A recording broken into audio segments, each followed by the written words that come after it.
Dinosaurs, जिन्होंने 14 करोड़ सालों तक धरती पर अपना वजूद कायम रखा था। एक एस्टेरॉयड धरती पर गिरते ही एक पल में उनका नामो निशान मिटा देता है। डायनासोर्स का अंत एक नए प्रजाति के लिए एक सुनहरा अवसर बनने वाला था। ये थे मैमल्स। बाहर डायनासोर्स के डर से ये ज़मीन के अंदर गड्ढे में रहा करते थे और ज़मीन के नीचे रहने की वजह से वे महाप्रलय के समय अत्यंत गर्मी में भी खुद को बचा लिया था। ये इस महाविनाश के दौरान जिंदा रहने के लिए सब कुछ खाना शुरू कर दिया।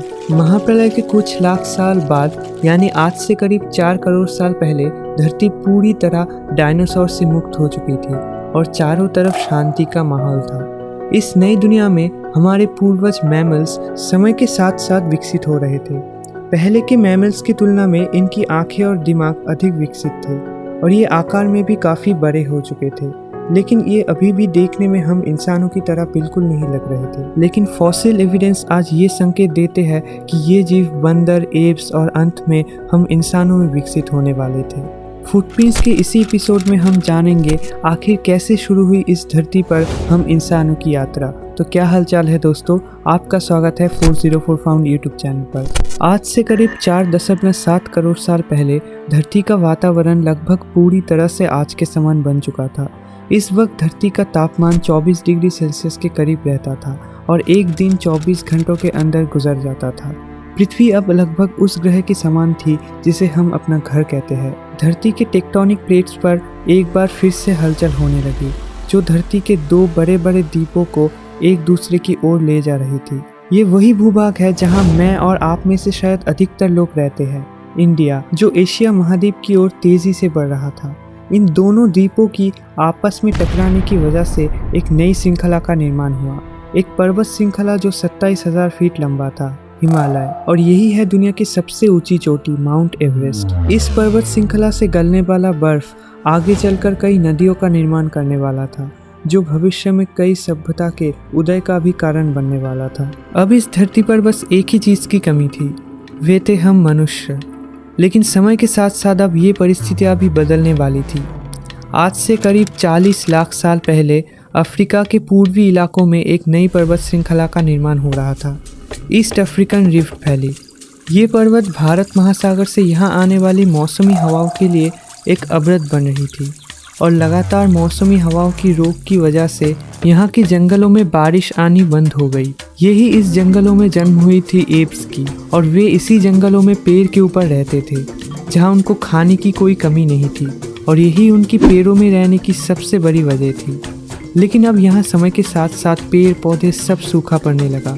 बिना किसी बारिश के इतना बड़ा जंगल पूरी तरह साफ हो गई और इन एप्स के लिए एक बड़ी समस्या उत्पन्न हो गई, खाने की तलाश उन्हें पेड़ों से उतारने का निर्णय लेने में मजबूर कर दिया। ये थे आर्डिपिथेकस रेमिडस। हमारे इस पूर्वज का दिमाग एक संतरे जितना बड़ा था और ये आकार में करीब 4 फीट लंबे होते थे।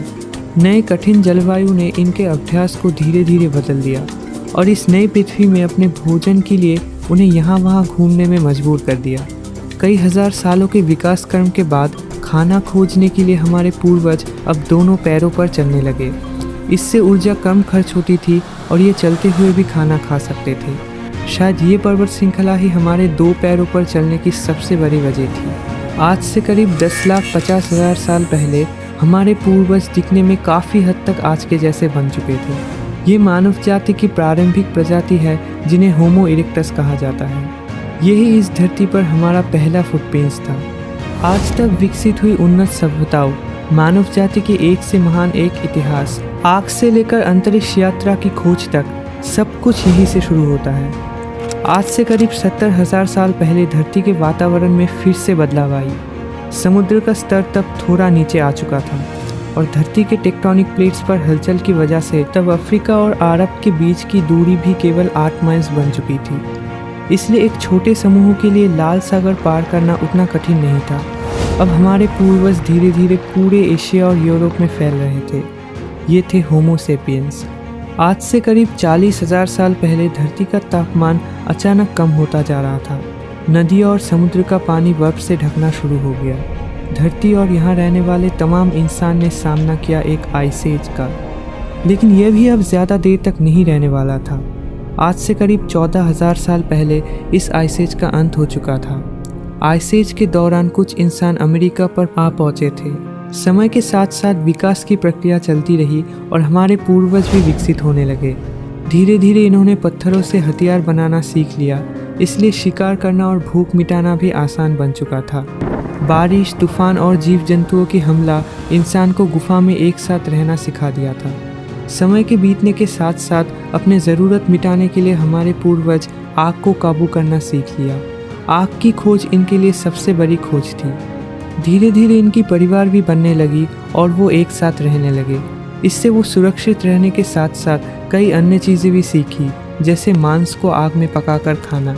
आग में पका मांस को चबाने से ऊर्जा भी कम खर्च होती थी और इसी वजह से ये ऊर्जा वो अपने दिमाग में इस्तेमाल करने लगा।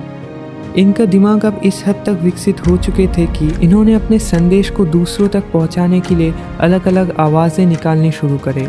इसी तरह समय के साथ साथ हमारे पूर्वजों ने भाषा का निर्माण किया, जिसके ज़रिए हम बातचीत कर सकते थे और यही हमारी सबसे बड़ी खासियत बन चुकी थी।